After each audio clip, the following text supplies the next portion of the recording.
I don't know about you, but I discovered Richard Madden a few movies ago, and since then I've made sure to watch almost everything he is in. In the process, I have realized what an intelligent actor he is and how carefully he has chosen his most important roles.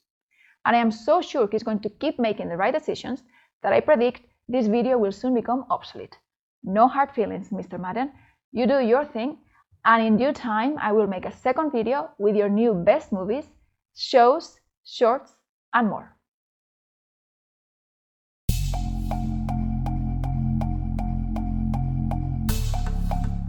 As the versatile actor he is, Richard Madden has recently explored a form of entertainment safer to produce nowadays, the series podcast.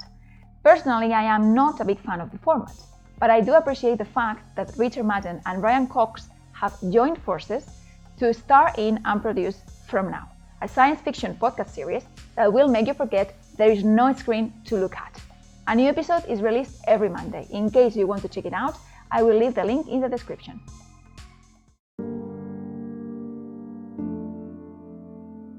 Strays is a short that may not be visually impressive or have a groundbreaking plot, but it lingers on in your memory.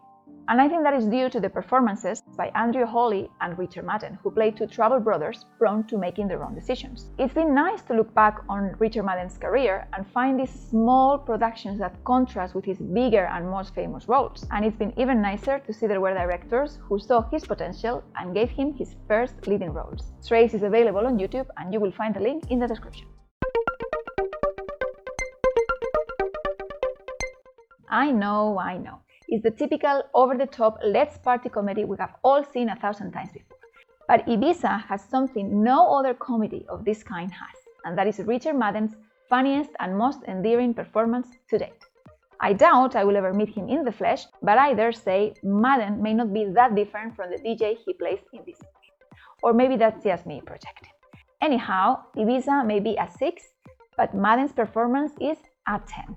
And before you go check it out on Netflix thinking he plays the lead, a word of caution. He appears in the movie for only 20 minutes. But what 20 minutes? Somebody please offer Richard Madden more comedies.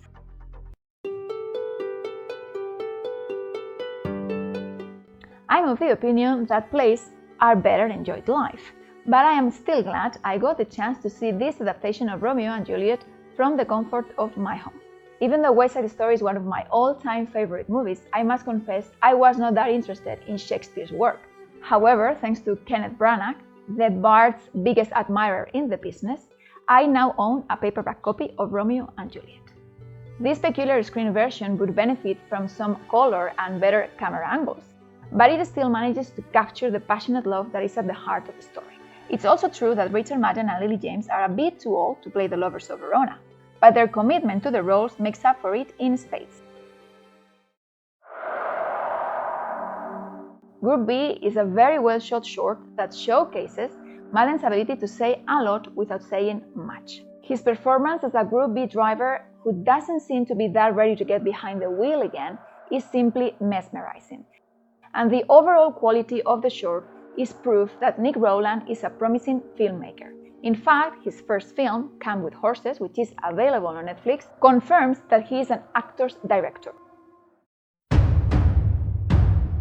The first season of Medici, which is available on Netflix, may not be extremely realistic, but it does have mystery, family drama, political feuds, and love stories that will keep you glued to the screen. To top it off, Richard Madden plays the role of Cosimo de' Medici with commendable restraint. In fact, expect to see him overacting never. He definitely knows less is more.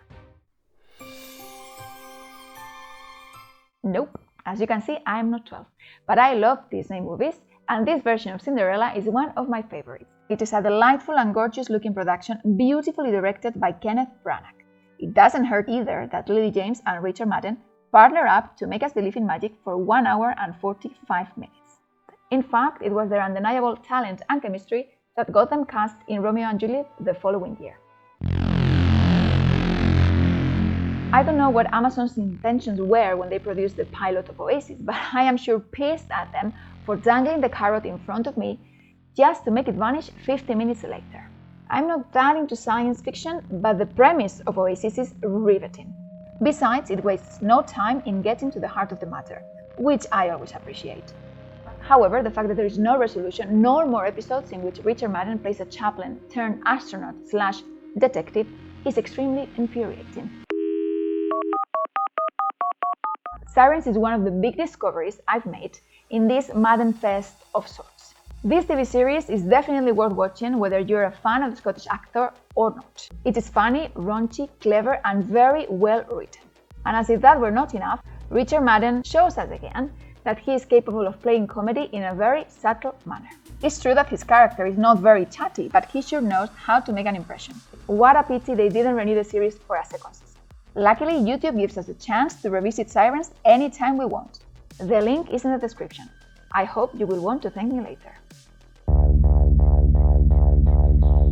The Bodyguard is the show that made me first take note of Richard Madden. His work as the tormented David Butt is absolutely superb, and the excellent script and direction of the show allow him to give a layered performance that holds every element tightly together. Besides, he didn't have to mask his Scottish accent, which I'm sure added that extra rawness and honesty to his acting. No wonder Madden won the Golden Globe for his performance in The Bodyguard.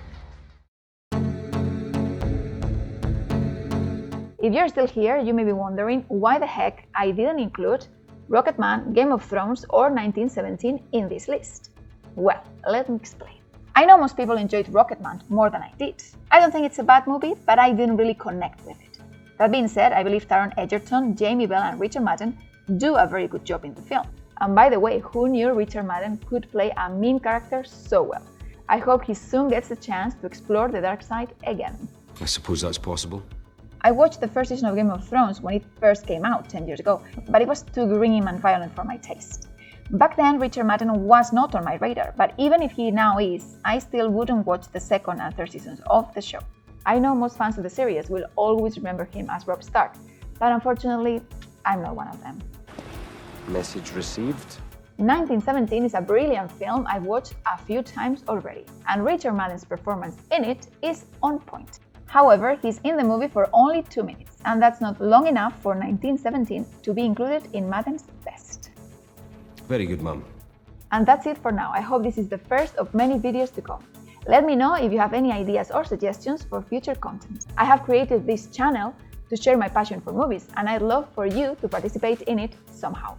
Until we see each other again, have fun. Lavender outbound.